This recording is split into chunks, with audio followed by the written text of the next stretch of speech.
প্রয়োজনের তুলনায় অতিরিক্ত বেশি লোড দিলে দেখেন কি হয়, ইঞ্জিন একদিকে আর বডি আর একদিকে। হ্যাঁ, আপনার বেলাও হইতে পারে যদি আপনি প্রয়োজনের তুলনায় বেশি লোড দিয়ে ফেলেন।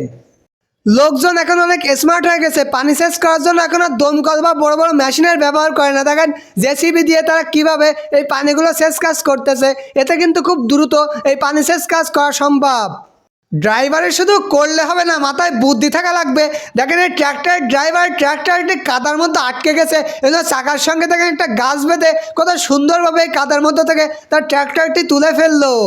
একের মধ্যে 10, এই কথা তো অনেকবার শুনছেন, কিন্তু আজকে আমি আপনাদের দেখাবো একের মধ্যে 2। দেখুন এই ট্রলির বডিটা কীভাবে তৈরি করছে। চাইলে উপর দিয়েও খুলতে পারবেন, নিচ দিয়েও খুলতে পারবেন। নিশ্চয়ই আপনার মতো কোনো বুদ্ধিমান মিস্ত্রি এই কাজ করছে। জেসিবি এক জায়গা থেকে অন্য জায়গায় নিয়ে যাওয়া খুব ঝামেলা একটা ব্যাপার। এজন্য দেখেন এরা এমন একটা যন্ত্র বানিয়েছে, এটার উপর জেসিবি তুলে দিয়ে যে কোনো গাড়ি দিয়ে জেসিবিকে দেশের সমস্ত জায়গায় পরিবহন করা যাবে। মানতে হবে বস, বুদ্ধি আছে তাদের।